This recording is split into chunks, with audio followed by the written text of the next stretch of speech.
There are moments in financial history that look ordinary on the surface. The headlines don't scream, the markets don't immediately crash. Most people go about their day without noticing anything unusual, and yet, underneath the surface, something fundamental has shifted. We are in one of those moments right now. If you follow gold markets closely, and I mean closely, not just the headline price, you will have noticed something that deserves serious attention.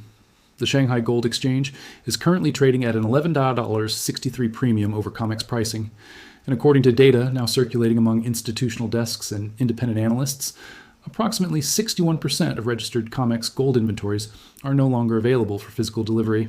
Let me say that again, plainly. More than half of the gold that COMEX has listed as available is not, in practical terms, accessible for physical settlement. These two facts together are not a coincidence, they are a signal. Now, before we go any further, I want to be very clear about something. This video is not a call to panic. It is not a prediction of imminent collapse. It is not a sales pitch. What it is a careful, honest examination of what these developments mean for the global monetary system, for the gold market specifically, and for you as an investor who is trying to think clearly in a noisy world.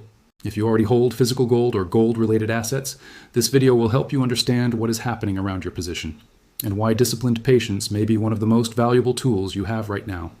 If you do not yet hold gold and have been curious about it, this video will help you understand what the current structural environment actually looks like, not through hype, but through evidence. And if you're simply someone trying to understand the world's financial system more deeply, then everything we discussed today applies broadly to how money, trust, and value move through history. So let's begin. Let's start not with gold, but with the deeper story underneath it. To understand why an $11.63 premium on the Shanghai Gold Exchange matters, you first need to understand the architecture that makes it remarkable. For most of the past several decades, gold pricing has been dominated by Western financial infrastructure. COMEX in New York and the London Bullion Market Association, the LBMA, have been the global benchmarks. These are primarily paper gold markets, meaning that the vast majority of trading that takes place there is not backed by physical gold sitting in a vault. It is contracts, derivatives, futures, financial instruments whose value is derived from the underlying metal but rarely settled in that metal. The system works when confidence is high, when everyone trusts that if they ever did want physical delivery, they could get it. It works the way fractional reserve banking works. Not everyone asks for their money at the same time, so the system functions even though the underlying reserves don't fully match the outstanding claims. But what happens when people start asking for their money? What happens when physical delivery demand rises sharply? That is precisely the question the current data is forcing us to confront. The $11.63. Shanghai premium is not a minor arbitrage discrepancy. Historically, gold prices in different markets trade within a very narrow band, often just a few dollars apart, because arbitrageurs quickly close any gap. When premiums of this magnitude persist, it means arbitrage is not closing the gap. It means something structural is preventing gold from flowing freely between markets, that something is physical supply constraint. Shanghai is the dominant hub for physical gold demand. China, as both a producer and a consumer of gold, prefers to settle in the real metal. When the premium there rises significantly above COMEX prices, it tells you that buyers in Asia are willing to pay substantially more for actual gold than the paper-denominated price in New York suggests it's worth. That gap is information, and serious investors know how to read it. Now let's talk about the COMEX inventory situation, because this deserves its own careful examination. COMEX gold inventories are divided into two categories. There is registered gold, metal that is specifically available and eligible for delivery against futures contracts. And there is eligible gold, metal stored in COMEX-approved vaults, but not yet committed for delivery. When analysts say that 61% of COMEX-registered gold is no longer available, what they mean is that this metal has been withdrawn, reclassified, or reserved in ways that remove it from the deliverable pool. The ratio of open interest, meaning outstanding contracts, to deliverable physical gold has risen to a level that warrants serious scrutiny. This is not unprecedented. There have been moments before, notably in early 2021, when COMEX inventories came under pressure. But what makes the current moment different is the context in which it is occurring. We are not in a period of market calm. We are in a period where central banks globally have been accumulating gold at the fastest pace in decades. We are in a period where geopolitical tensions have raised serious questions about the reliability of dollar-denominated assets as neutral reserves. We are in a period where several major economies have been explicitly publicly discussing alternatives to the dollar-based settlement system. All of those forces are pulling in the same direction, toward physical gold, away from paper representations of it. When you see institutions and sovereign entities moving simultaneously toward physical possession, and you simultaneously see the available physical supply at the major Western exchange contracting, you are watching the early stages of a structural repricing. Not a speculative bubble, a structural repricing. Those are fundamentally different things, and the distinction matters enormously. Now, no analysis of gold is complete without understanding the macroeconomic environment in which it exists. And right now, that environment is complex in ways that most mainstream financial commentary tends to oversimplify. Let's start with debt. The United States federal debt has now exceeded $36 trillion. That number is so large that most people's minds simply cannot process it meaningfully. But here's a way to think about it that matters for investors. The interest cost on that debt, the annual payment just to service what has already been borrowed, is now running at over $1 trillion per year. That is more than the United States spends on defense. It is more than Medicare. It is, in other words, the single largest line item in the federal budget, and it is growing. Here is the important question. How does a sovereign borrower manage a debt burden that is growing faster than its economy?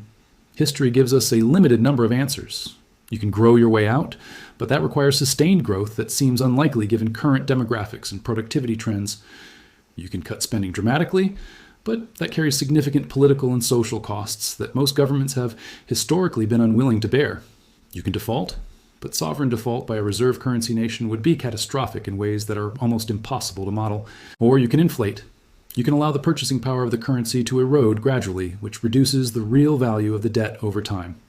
This is the quiet option, the option that doesn't require a press conference, the option that has been used in various forms by virtually every major indebted government in history. And this is precisely where gold becomes relevant, not as a speculative instrument, but as a historical store of value that tends to maintain its purchasing power through precisely these kinds of inflationary periods. We experienced a sharp bout of inflation between 2021 and 2023. Central banks raised interest rates aggressively to bring it down, and they succeeded to a degree. But here's what the data is now beginning to suggest. Structural inflation, the kind driven by supply chain reconfigurations, energy transitions, deglobalization, and fiscal expansion, may not be as fully tamed as official statistics imply. When markets sense that real interest rates, meaning the rate after inflation, are likely to remain low or turn negative, gold historically performs well. Not always immediately, not in a straight line, but directionally over meaningful time horizons.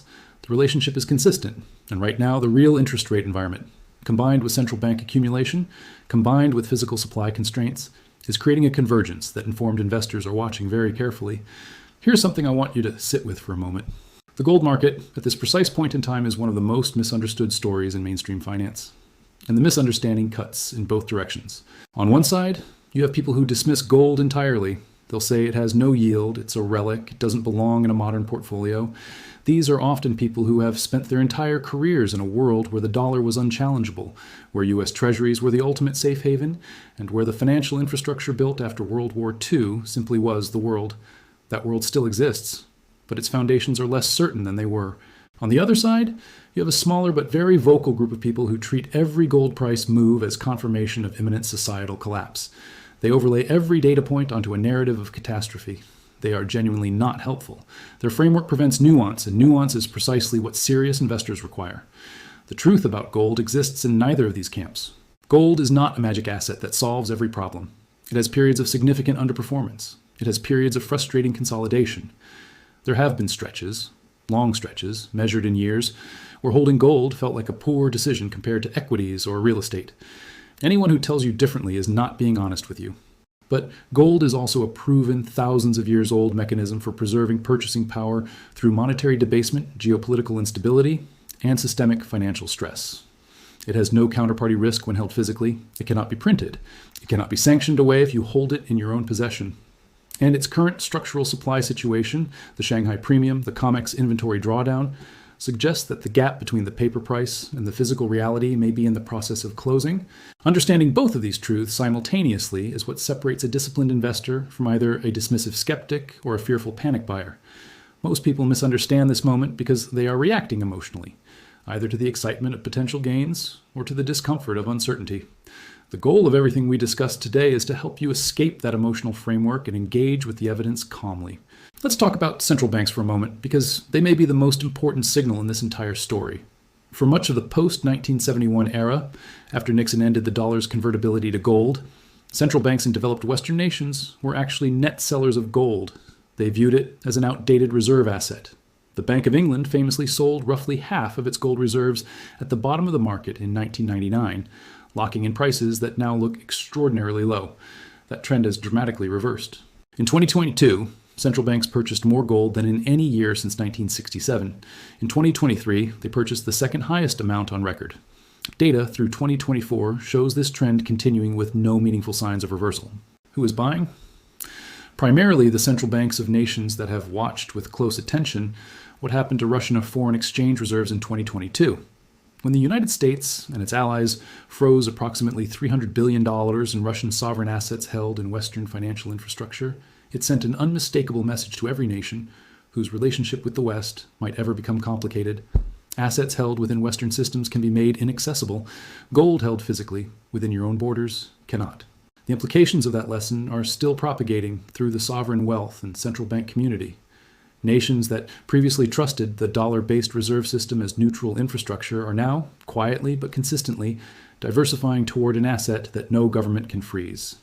When central banks, the most conservative, slow-moving, deeply analytical institutional investors in the world, are buying gold at a generational pace, it is worth asking what they know that the general public does not.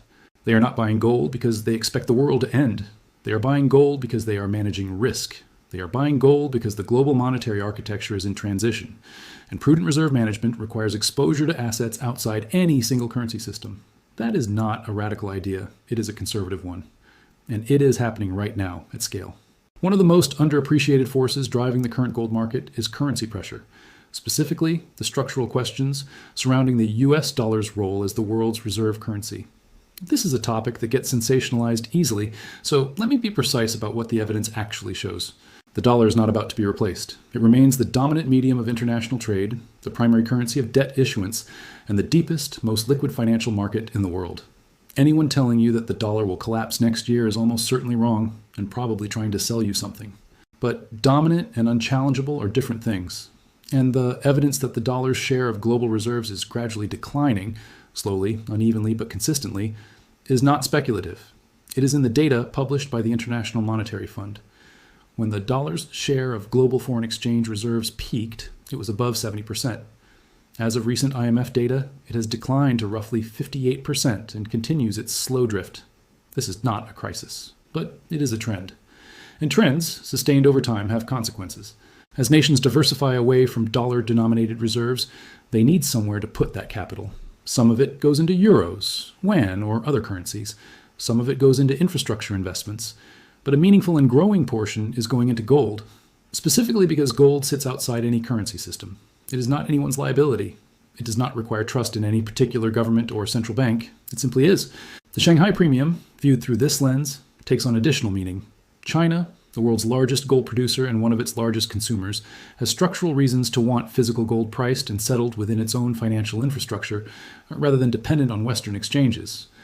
The persistent premium in Shanghai reflects not just near-term supply pressure, but a longer-term gravitational pull of physical gold eastward. This does not mean the COMEX will cease to exist.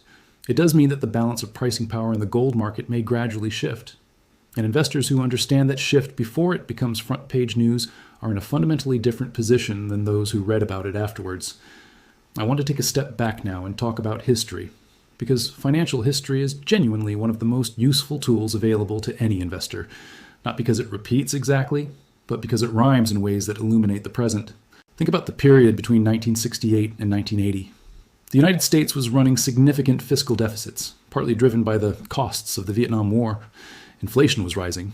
The Bretton Woods system, which had anchored the dollar to gold at $35 per ounce since World War II, was coming under tremendous pressure as foreign nations, particularly France, began demanding physical gold in exchange for their dollar holdings. In 1971, President Nixon closed the gold window. The dollar was no longer convertible to gold at any fixed rate. And what followed was one of the most significant decades in monetary history. Sustained inflation, a major dollar devaluation, and a gold price that rose from $35 per ounce to over $800 per ounce by January 1980. Now, is today exactly like 1971? No. The specific mechanics are different. The institutional context is different. The technology is different, but the underlying structural forces bear examination. You have a reserve currency under pressure. You have debt levels that structurally incentivize inflation. You have foreign nations questioning the reliability of dollar-denominated assets. You have a gap opening between the paper representation of gold and the physical reality. These are not identical to 1971, but they are related. Alternatively, consider the period between 2001 and 2011.